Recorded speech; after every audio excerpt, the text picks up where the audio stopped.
Nah, ya itu. Karena udah ada RPL-nya itu ya, Pak? Betul, betul Ibu, betul. Jadi kita tidak memberikan pada saat pelatihan itu semuanya. Gawat itu. Mereka bisa daya tolaknya, resistennya tinggi. Ya, oke Pak. Nah, Mbak Muti, menambahkan ini. masuk Mbak Muti. Ya, silakan. Iya, silakan. Menambahkan Abdul Hakim, Mbak. Ya, sedikit silakan, Yang Pak mana Hakim. dulu nih? Jadi, mohon maaf ini Hakim. sebelumnya kan belum masuk saya, tapi saya Ya. sedikit menambahkan. Ini ada pernyataan menarik dari Pak Purda tadi itu tentang perubahan itu. Jadi merubah yang tadinya mungkin dari instansi lama ke PTP itu kan tidak mudah memang. Dan kalau berbicara tentang perubahan itu kan peluang untuk berubah itu adalah 9:1. Artinya dari 9 peluang itu, 1 peluangnya itu adalah milik Anda. Jadi itu adalah motivasi sebenarnya buat ini PTP. Sehingga ada pernyataan yang menariknya. Jadi para ahli mengatakan bahwa 9 dari 10 orang itu atau 90% itu memang tidak mau berubah. Ini yang susah ini. Nah, sebenarnya ini tidak terletak kepada teknologinya saja. Sudah benar apa yang dikatakan Pak Henry. Tetapi sebenarnya adalah ini juga bisa terletak pada sisi psikologisnya. Nah, olehnya itu kalau mau melakukan diklat misalnya, ya harus ada itu tahapannya, ada di manage sedemikian rupa. Mulai dari analisa kebutuhan, sampai kepada evaluasinya itu harus di manage. Sehingga penanaman konsep tadi itu yang disampaikan Pak Henry, itu memang harus dari awal. Itu harus konsepnya dari awal. Karena jangan sampai konsepnya ini, teknologinya dia yang menonjol, akhirnya kan belakangan juga tidak bisa dia aplikasi. Saya kira itu masukan saya ini. Saya kira begitu. Jadi saya kira begitu. Saya sekedar tambahan ini. Mohon maaf. Ya. Mbak Muti bisa izin masuk? Ya. Mbak Muti, moderatornya Mbak Muti ya? Iya Pak Abi, silakan Pak Abi. Mungkin Mbak Muti sedang silakan Pak Abi. Terima kasih atas paparan Bapak Hendri. Saya tadi sambil mempelajari PowerPoint-nya, saya membuka Permenpan 28 dan juga mempelajari yang tahap-tahap tadi Pak, tahap 1, 2, 3, 4. Begini Pak, di kementerian ini kan jabatan fungsional yang berdekatan dengan PTP ini bisa juga nanti pengembang kurikulum juga, kemudian pengembang evaluasi juga. Nah tadi skop Bapak tahap 1, 2, 3, 4 itu kalau kami pelajari, mohon kalau saya salah dikoreksi, sepertinya itu lebih luas dari jabatan fungsional PTP. Sepertinya ada juga pengembang kurikulum, kompetensinya ada juga di situ. Kemudian pengembang evaluasi juga ada di situ. Jadi lebih makro konsep yang Bapak paparkan tadi. Nanti mohon tanggapan itu. Karena maksud kami gini, kalau itu telaah dan kami kaitkan dengan Permenpan, bisa jadi apakah kami nanti harus usul lagi untuk perubahan Permenpannya untuk menyesuaikan tupoksinya, yaitu arahnya ke sana. Dan yang tanggapan yang kedua, kalau sekarang ini terkait dengan, saya bayangkan TPEK Pak, teknologi, pedagogi, dan content knowledge. Nah itu sekarang ini kan teknologi sendiri merupakan kompetensi yang sangat besar, sementara di dalam konsep paparan tahapan pengembangan 1, 2, 3, 4, 5 tadi, itu di situ hanya salah satu bagian saja, yaitu terkait dengan pengembangan media. Tapi pengembangan media ini sendiri, kemampuan teknis di bidang teknologinya itu sudah sangat luas, apalagi sampai sekarang industri 4.0 ke IoT dan sebagainya. Nah, jadi sepertinya sulit juga kita untuk menuntut seorang PTP yang harus menguasai dari segi pedagogi dan juga teknologi. Kemudian yang ketiga, kalau content knowledge-nya itu, tadi Bapak sebutkan di tahap 1, penguasaan konten itu, content knowledge. Nah, content knowledge ini juga repot kita ini, karena PTP ini ada di sekian kementerian dengan tugas pekerjaan yang macam-macam. Sebagai ilustrasi, misalnya PTP ini ada di masing-masing pusdiklat, dia nanti harus mendampingi para ahli materi dari sekian ragam pada masing-masing jenis diklatnya. Nah, kita sebagai instansi pembina itu juga kesulitan bagaimana kita membina mereka ini, jangan sampai mereka itu nanti akan kita jadikan seperti dokter yang tidak pernah selalu mengalami sakit, tetapi dia harus mengobati orang sakit. Tetapi di kedokteran kan ada proses magang internship yang sangat lama, sehingga meskipun tidak pernah sakit, yang bersangkutan pernah menyelesaikan jenis-jenis penyakitnya itu secara praktis. Nah, PTP tidak bisa, harapan kita jangan sampai nanti jadi dokter yang tidak punya pasien. Atau kalau dokter punya pasien, dia sebenarnya belum bisa disebut punya izin praktek karena dia tidak bisa punya kewenangan mengobati pasien. Tapi dia hanya tahu teori tentang ilmu kedokteran. Ya nanti kan ujungnya bisa jadi rumah sakit tidak punya pasien. Nah ini yang bagaimana mencari titik temunya antara sebagai seorang pengembang teknologi pembelajaran, tapi dia juga nggak mungkin dia harus menguasai ragam content knowledge tadi. Terima kasih Pak. Baik, ini gini Pak, mohon maaf ini kan saya sharing gini. Jadi yang kami bangun tadi adalah konstruksi Bapak. Seandainya konstruksi keilmuan kayak begitu, konstruksi kebutuhan kayak gitu, konstruksi praktek kayak begitu. Nah, di dalam FGD ini tentunya ini bukan benar dan salah, ini sesuai atau tidak. Nah, sesuai itu kan resultan Bapak, resultan dari kami yang dari perguruan tinggi, dari akademisi, dan sebagainya. Memang ya tidak mungkin, namanya peraturan itu adalah resultan. Jadi resultan dari kebutuhan. Kalau semua benaran itu dimasukkan semua ya hancur, Pak. Jadi makan mengubah undang-undang akan merubah segalanya. Kan undang-undang kan memang bukan perkara salah dan benar. Karena undang-undang, permen, itu kan semuanya resultan ya. Dari semuanya, titik tolak di FGD kan, kemudian kita ambil yang ini saja misalkan. Nah itu mungkin harapannya, tapi kami dalam memberikan dimensinya, saya perluas di kami. Jadi saya memberikan wawasan memang makro, mohon maaf, supaya tahu betul bahwa teknologi pembelajaran itu arahnya memang makro seperti itu, semuanya dapat. Nah ini sekarang tinggal ditarik dalam kebijakan. Nah, kebijakan itu resultan memang, Pak. Resultan. Saya akui.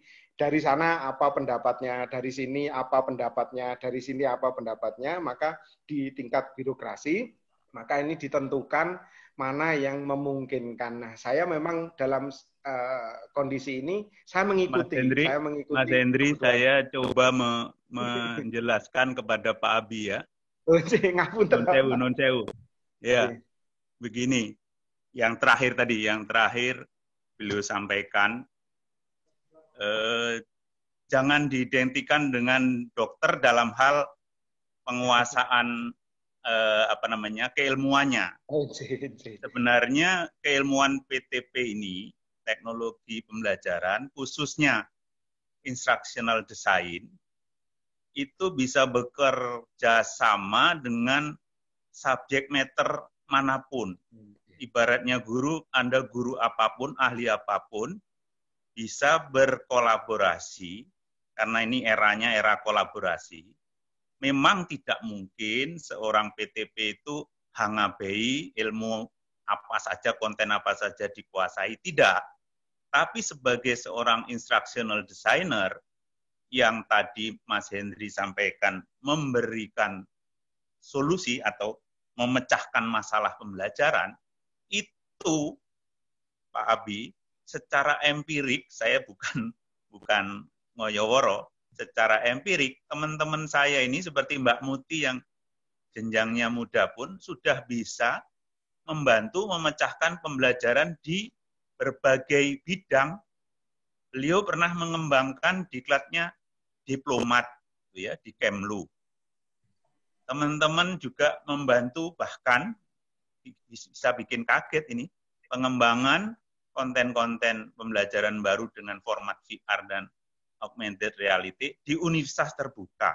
Sebenarnya apakah nggak nggarami lautan itu? Ya, iya, tapi kan kita masuk ke dalam bidang yang kita dianggap punya keahliannya. Seperti seorang ahli bedah itu tidak mungkin tidak membiarkan seorang Pranata Ronsen melakukan keahliannya, tidak mungkin tidak memberi kesempatan apoteker meramu obatnya. Jadi sebenarnya jangan dipertentangkan begitu, Pak. Jadi kita ingin mencetak PTP, terutama yang jenjangnya sudah lebih tinggi itu, mampu mendesain pembelajaran yang paling pas dengan bidang apapun. Saya pribadi perbankan oke, mau bidang apa itu. Kita memang tidak harus tahu sampai menguasai, tapi kalau secara filosofi misalnya kita tahu bahwa itu belajar itu prinsipnya harus ini. Nah, kan ilmu itu ada namanya filosofi, teori, praktikalnya itu, cacaannya itu. Kalau kita tahu itu rutanya, sebenarnya kita bisa menyarankan, oh ini, dari sini dulu, lewat sini, terus ini. Jadi disitulah perannya instructional designer itu giving suggestion untuk making learning more effective and efficient gitu. Dan itu kita tidak hanya dalam satu bidang apapun. Kalau saya sebagai harapan cita-cita saya seorang PTP utama itu ya mau nggarap ibaratnya dandani kampus manapun, dandani pembelajaran sekolah luar skala apapun, kalau ditanya bisa asal ada kolaboratornya, ada temennya, ada mitranya yang ahli dalam subject matter. Kita ini adalah instructional designer. Gitu, Pak Henry. Jadi saya mohon jangan diperpanjang diskursus ini. Saya ingin menggali Pak Henry punya saran apa untuk teman-teman yang tadi itu dikejar oleh Mbak Nanda tadi. Memang itu pertanyaan konkret kita. Kita ingin kalau bisa itu disuntik apa dalam waktu tidak terlalu lama sudah berubah menjadi profesional yang performanya sosoknya tadi yang saya menarik itu Mas Henry, sosoknya itu melayani orang yang belajar, mampu memfasilitasi orang yang belajar, mampu meningkatkan performansi kinerja orang yang belajar. Itu kata kuncinya. Lalu kita cari, ini ajalah Pak, disentuh ininya, didudul ininya, ditabuk ininya, diapainlah terserah, itu yang kita ingin dapatkan hari ini. Terima kasih. Ya, makasih Pak Pur. Ya, jadi sebetulnya lebih konkret apa sih topiknya dan siapa yang harus menyampaikan itu agar pas gitu Pak. Sama berapa macam diklat berarti Mbak tadi? Ya, kalau itu nanti kan akademik. berikutnya. Iya, nanti berikutnya, tenang. Masih panjang kita jalannya. Sudah kita diskusi lanjutkan, Pak Hakim belum diberi kesempatan paparannya. Untuk atau Pak urutannya Henry, di mana? terima kasih banyak. Sami-sami Bu, mohon maaf kekurangannya. Ya, terima kasih Pak Henry. Pak Hakim. Saya dipersilakan ya. Bapak baik, mau share screen langsung sendiri ya? Boleh. Ya. Ya.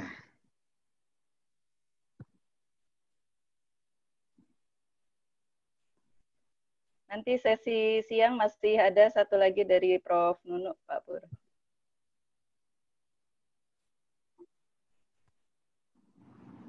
Silakan Pak Henry. Pak Hakim, silakan. Sudah kelihatan? Ya, suara saya jelas Bu ya? Sudah jelas. Oke. Baik. Assalamualaikum warahmatullahi wabarakatuh. Waalaikumsalam. Waalaikumsalam warahmatullahi wabarakatuh. Izinkan dulu saya menyapa ini Pak Purwanto, Pak Henry. Ini Pak Henry teman saya ini. Iya. Sebenarnya ada kegiatan yang bersamaan ini, tapi kita lebih pilih di sini. Iya, ini strategis ini, Pak. Terima kasih Pak Hakim.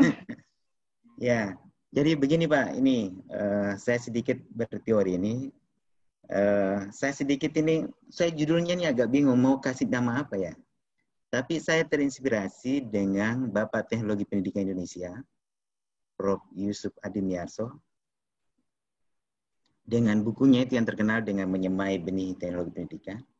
Makanya saya sedikit mengambil ini, sedikit kata-katanya, yaitu menyemai teknologi pendidikan dan pengembangan teknologi pembelajaran. Karena saya merasa bahwa TP dan PTP ini adalah satu hal yang saya kira tidak boleh dipisahkan, karena memang dari awal ini kita memang sudah ikut dilibatkan dari perguruan tinggi. Jadi kalau di teknologi pendidikan itu kita kenal Pak Yusuf ini sebagai Bapak Teknologi Pendidikan, maka mungkin saya boleh sarankan ini kalau di PTP, Bapaknya PTP ini adalah Pak Purwanto ini. Betul Pak. Betul Pak. Godfather Ya, Pak, Godfather. kalau sepakat ini kita. semua teman-teman asosiasi, Pak Purwanto ini diangkat sebagai bapaknya PTP karena ini luar biasa perjuangan beliau, sehingga profesi ini bisa diakui oleh pemerintah. Dan dari awal ya kami Pak. Ya, kalau itu disetujui ini. Bagaimana tanggapannya Pak Purwanto? Mungkin mudah-mudahan bisa ini. Ya, baik sedikit saja ini karena ini mau berbagi ini. Saya melihatnya dari segi perguruan tinggi lah ini, dari segi kajian teoritis. Ini adalah sekedar biodata. Saya S1 kurikulum teknologi pendidikan, kemudian di UNAS S2, dan di S3 itu teknologi pembelajaran. Saya satu kelas dengan Pak Henry, kebetulan. Nah, sebagai pengantar, ini tadi sebenarnya sebagai pengantar, ini yang dibilang Pak Pur. Jadi teknologi pendidikan itu, sejarah kajian teorinya itu kan, ini merupakan spesialisasi ilmu pendidikan, dan objek formalnya itu adalah belajar. Nah, selama ada yang namanya belajar, tentu ada masalah belajar. Nah, tujuan dari TP ini adalah untuk memecahkan masalah belajar itu sebagai human learning. Dan PTP ini adalah memfasilitasi atau memecahkan masalah belajar ini. Kan sebenarnya di situ intinya. Kalau tadi ada pertanyaan mau jadi apa nanti, ya itu lihat masalah apa yang mampu dipecahkan dengan persoalan-persoalan yang terjadi di masa sekarang ini dan yang akan datang. Itu mesti harus ada pemikiran dari PTP. Nah, ini kan objek formalnya teknologi pendidikan menurut Pak Yusuf ini. Ya, begitu luasnya. Jadi menyangkut semua ini, ruang lingkup yang namanya mulai dari pribadi sampai masyarakat, lingkungan, perguruan tinggi, semuanya. Ini terlibat di dalamnya. Ya, karena kalau bicara tentang persoalan pembelajaran, ya pasti banyak ini. Nah, disitulah PTP fungsinya mampu memecahkan persoalan ini. Nah, olehnya itu, bidang kajian TP ini ya, awalnya dengan mensintetiskan berbagai teori dan konsep dari berbagai disiplin ilmu yang disebut dengan pendekatan isomeristik ini.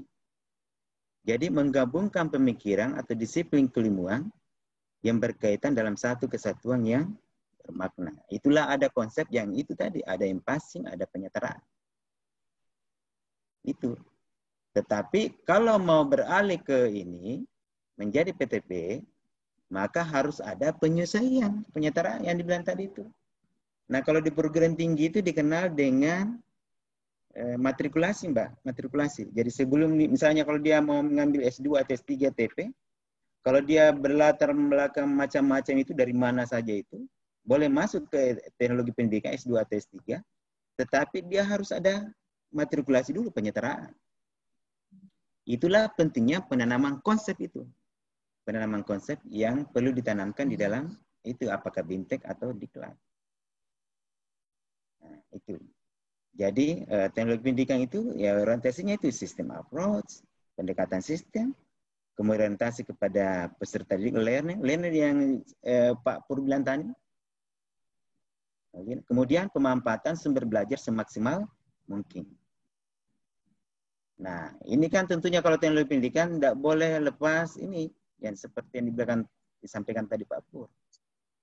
Teori dan praktiknya. Ya, ini kan kawasan teknologi pendidikan.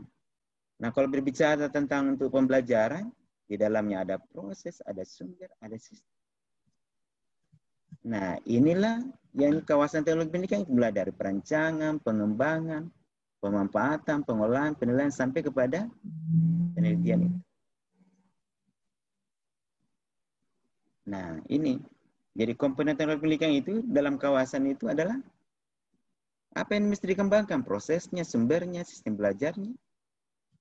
Itu mulai dari perancangan, pengembangan, pemanfaatan, pengolahan sampai kepada penelitian. Ya. Nah, kalau berbicara tentang bagaimana hubungan teknologi pendidikan dengan pengembangan teknologi pendidikan dengan teknologi pendidikan ini. Ini ada beberapa juga materi yang saya dapat dari simposium yang pernah saya ikuti. Tentunya Kang ini dasarnya undang-undang ini, sistem pendidikan, kemudian undang-undang guru dan dosen, kemudian Permenpan itu. Saya belakang katanya ada revisi ya, dari 2009 Permenpan ini, mungkin ada revisi 2017 ya kalau tidak salah. Iya, betul. Ya, saya kan kebetulan ini kami kan biasa dilibatkan simposium PTP. Masih ada kayak itu Mbak? Tiap tahun? Insya Allah Pak. Masih ada ya.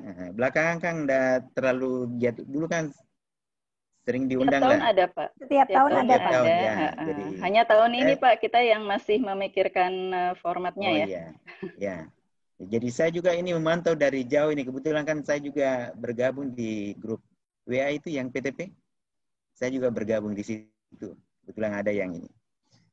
Nah, saya tidak usah bahas ini pengertian PTP, tetapi TP itu di mana? Itu berada di undang-undang guru itu kan?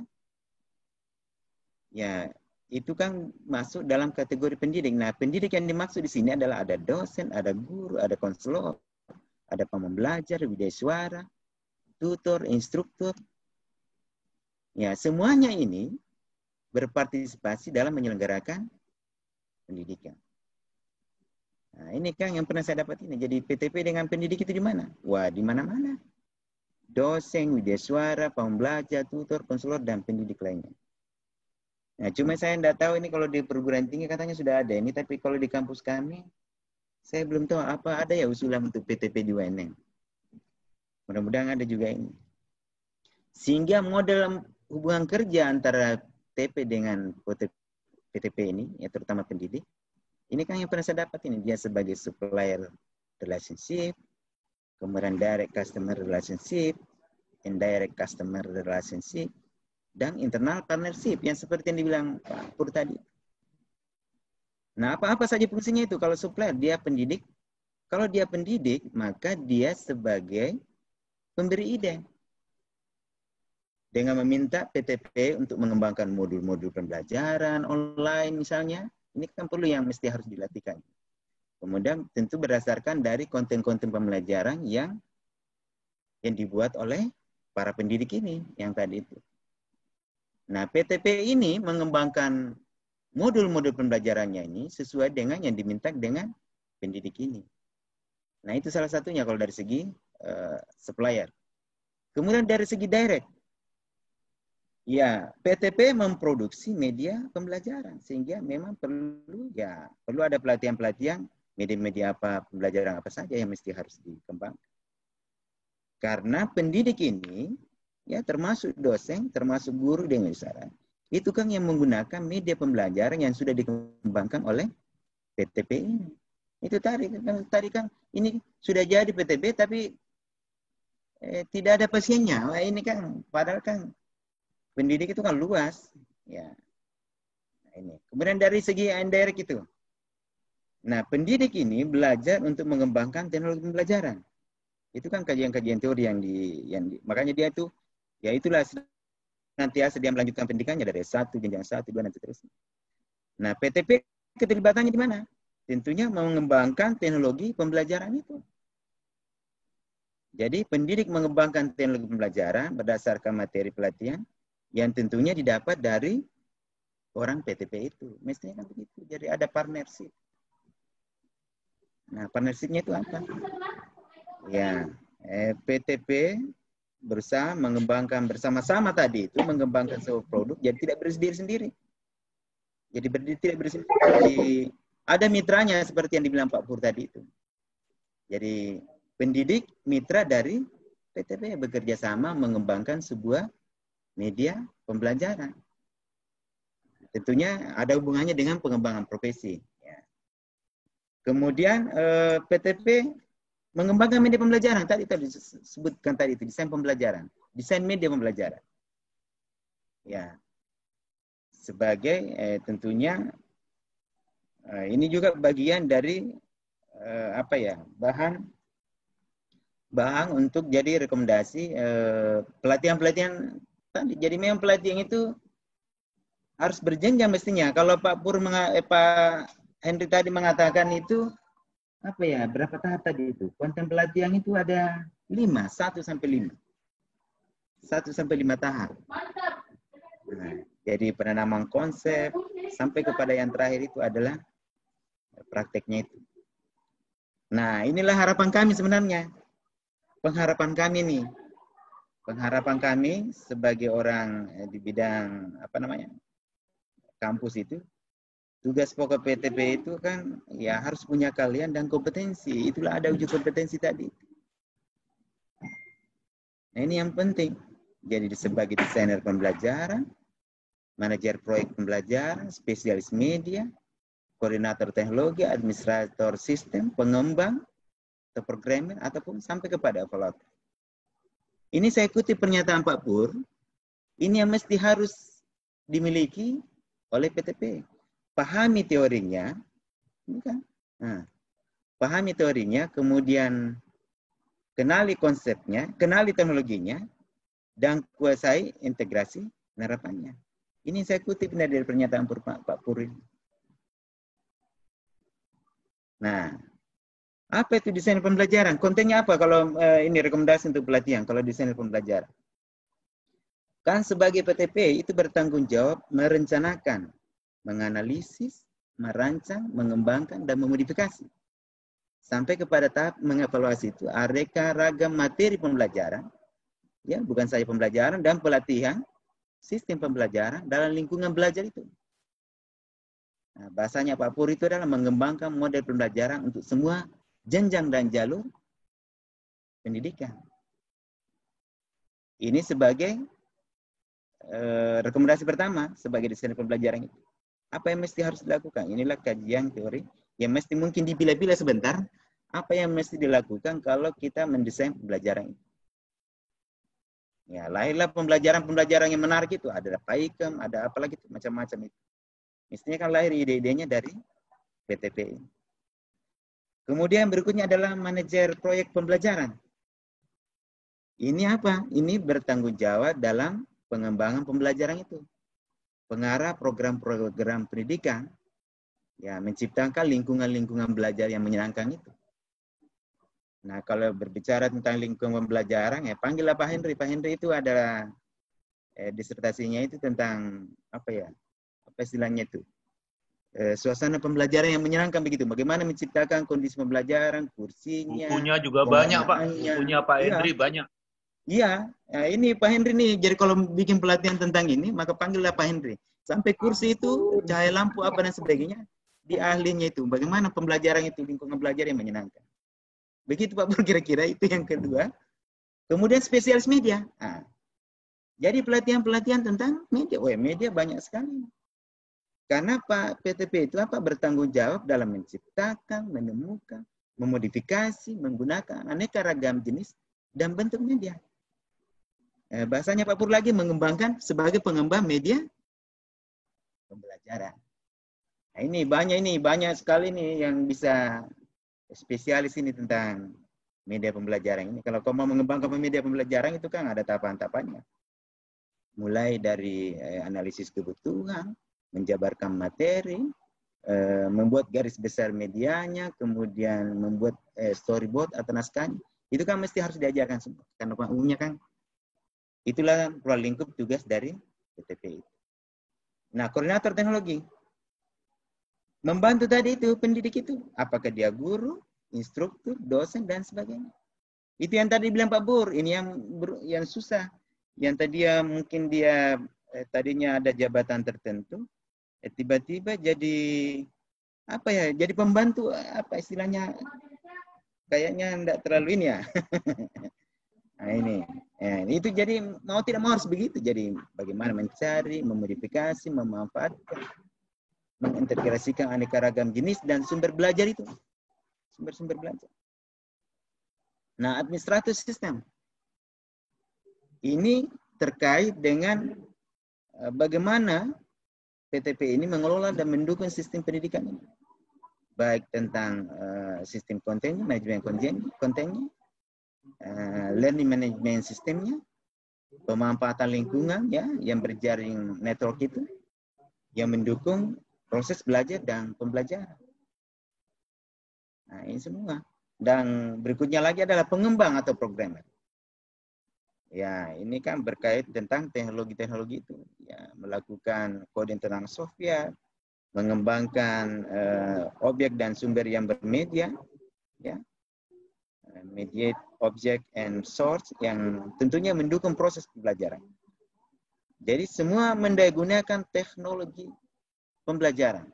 PTP itu harus mampu di situ sebaiknya. Itulah pengharapan kami sebenarnya.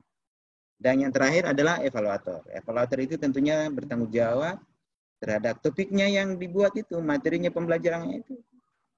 Baik dalam pelatihan atau ini. Sistem pembelajarannya, medianya, lingkungan pembelajarannya. Itu harus dievaluasi. Makanya tahapan-tahapannya harus ada. Divalidasi dari segi kontennya, dari segi ahli medianya, dan sebagainya. Nah, inilah yang kami berikan masukan, sebaiknya pelatihan-pelatihan atau bimbingan teknis itu sebaiknya mengarah ke ini. Nah, teknisnya tadi itu sudah dibahas oleh Pak Henry. Saya kira itu secara sekilas yang bisa saya berikan sebagai pemantik diskusi. Nanti kan Pak Henry bisa membantu ini. Ya, terima kasih Pak Hakim. Pak Hakim, bagus sekali. Terima kasih. Silakan Pak Pur mau mendahului membuat pertanyaan. Teman-teman dulu aja, saya ada pertanyaan khusus nanti untuk beliau. Oke, baik. Silakan yang lain. Dari Bapak dan Ibu peserta dari instansi yang lain boleh. Karena Mbak Muti ngomongnya Bapak dan Ibu, aku merasa terpanggil, boleh? Boleh. Bosen ya? Ada Ibu ya? Belum sih. Ya, terima kasih Pak Hakim dan Mbak Muti atas kesempatannya. Ya, saya ingat sekali nih pesan Pak Pur, karena FGD memang kita harus fokus bolak-balik yang nanya ini judulnya AKD gitu kan Pak, bolak-balik meyakinkan untuk dapat kesimpulan pada tujuan kita akhirnya nanti. Jadi tadi kalau Pak Hakim saya lihat di slide beberapa slide terakhir ya 3-5 slide terakhir itu, apakah itu bisa kami anggap sebagai judul diklat. Bukan materi justru Mbak, judul diklat yang dibutuhkan justru. Jadi untuk si proses penyetaraan ini tidak butuh satu diklat justru. Karena tadi dia bisa mendalami secara teknologinya sendiri. Itu diklat sendiri, kurikulumnya nanti banyak, apalagi mata diklatnya gitu ya Pak. Terus tadi misalnya, ya mungkin juga teori-teori tentang berfungsional itu juga jadi diklat sendiri gitu ya Pak Hakim berarti. Ya. Apakah di beberapa slide terakhir Bapak tadi betul yang saya maksud begitu? Ya, Pak? Saya kira begitu. Itulah tawaran kami, saya kira. Karena sebagai PTP kan harus punya keterampilan dan kelebihan khusus itu. Oke. Jadi itu nanti sudah kamu semua. Jadi tinggal dipilah kira-kira yang mana yang paling prinsipil, yang mau didahulukan itu. Oke, jadi nanti di rancangan diklatnya Pak Henry tadi itu. Ya. Ya, berarti nanti next step-nya di rancangan diklat akan muncul beberapa jenis diklat yang nanti metodenya mungkin yang pakai Pak Henry tadi ya. Jadi oke, ya paham Pak. Ya. Oke. Mungkin gitu Mbak Muti. Oke, baik. Silakan yang lain.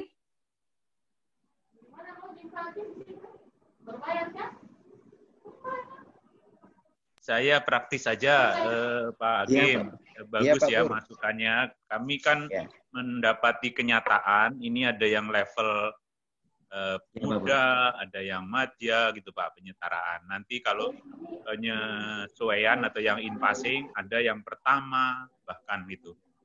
Kan nggak sama itu yang sudah jenjangnya. Yang madya itu contohnya kemarin yang tapi nggak ke PTP sih, kayak Pak Wes itu kan dari eselon 3 terus pindah ke fungsional. Itu orang yang levelnya sudah tinggi karena sudah kepala bagian atau kepala bidang. Perlu dicampur nggak Pak dengan yang level di bawahnya itu, atau dipisah, gimana Pak pendapat Bapak? Ya, kalau menurut saya ya mestinya memang ada, betul itu ada kategorinya, levelnya. Saya mau maaf Pak Pur, saya enggak tahu persis itu tentang level itu tadi. Muda apa tadi itu?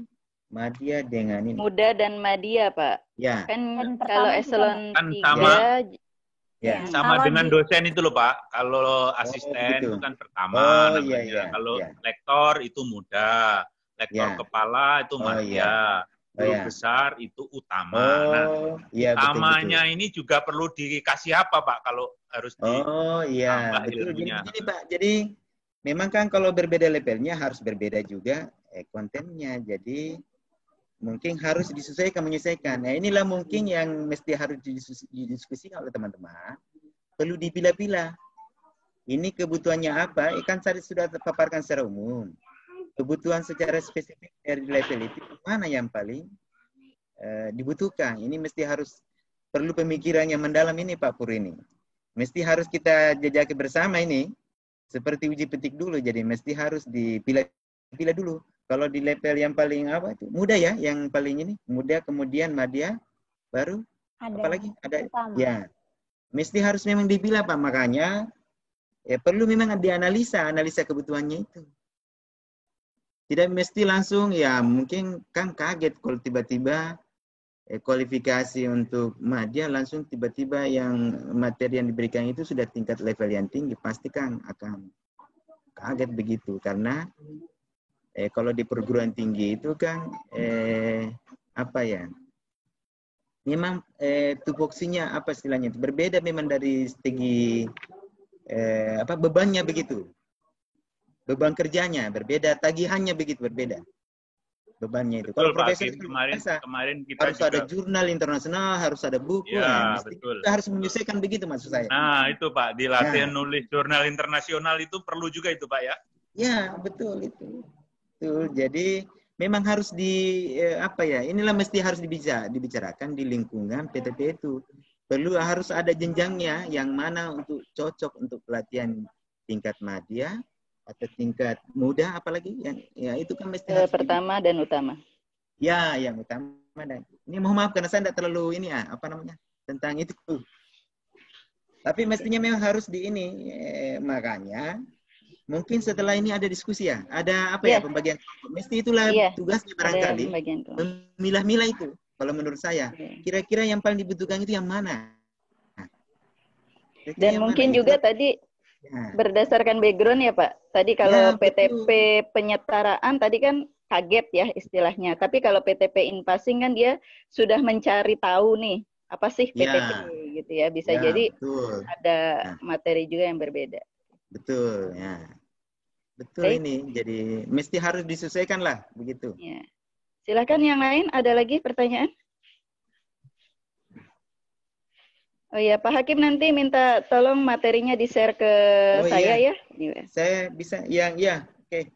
Bu. Soalnya nih baru kapan ya, tadi malam komunikasi dengan Pak Pur. Maaf ini Pak Pur, diberitahu tentang apa ini, jadi habis itu ya saya begadanglah sedikit ini, cari-cari apa nih mesti harus disampaikan. Saya percaya sama ahlinya.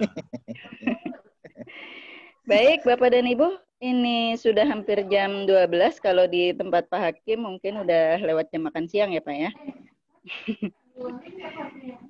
Kalau tidak ada pertanyaan lagi, kita ada satu narasumber lagi nanti siang. Jadi terima kasih banyak Pak Abdul Hakim. Ya, makasih nanti, Ibu. Kalau Bapak bisa bergabung lagi siang, silahkan. Pak Hendri juga demikian, roomnya masih sama. Kita akan mulai lagi. Pak. Ya, jam 1 nanti ada Prof. Oh, Nunu jam 1. dari Sekretaris Ya. Dirjen GTK ya Pak. Beliau bisanya Ini siang ada- nanti. Mohon izin sebelum ini ada Ibu Hikmah ini Pak Pur mau menyapa katanya. Pak Pur. Oh iya, nggak kelihatan Silakan Pak. Bu, Bu Nur. Ya Pak Pur, Assalamualaikum. Ini Waalaikumsalam. Pak Hakim nggak kasih nampak ini wajah saya. saya lihat-lihat Pak Hakim presentasi. Pak Pur ini. Saya dekatnya Pak Hakim sambil dia presentasi saya perhatikan. Ya, Saya tukang fotonya Pak Pur. Ya, kita perlu support dari teman-teman akademisi nih Bu Perguruan Nur. tinggi betul. Ya, kita mau dapat masukan banyak dari teman-teman. Terima kasih dibantu. Ya Pak Pur. Pak Baik, Henry. Bapak dan Ibu. Ya. Baik. Ya, nanti jam 1 kita kembali lagi di link yang sama. Kita akan mendengarkan dulu dan berdiskusi langsung dengan Prof. Nunu Suryani. Kemudian nanti kita akan berdiskusi secara berkelompok. Baik, terima kasih. Kita beristirahat dulu. Atas partisipasi Bapak dan Ibu kami ucapkan terima kasih. Jangan lupa nanti kembali lagi. Wabillahi taufiq wal hidayah. Assalamualaikum warahmatullahi wabarakatuh.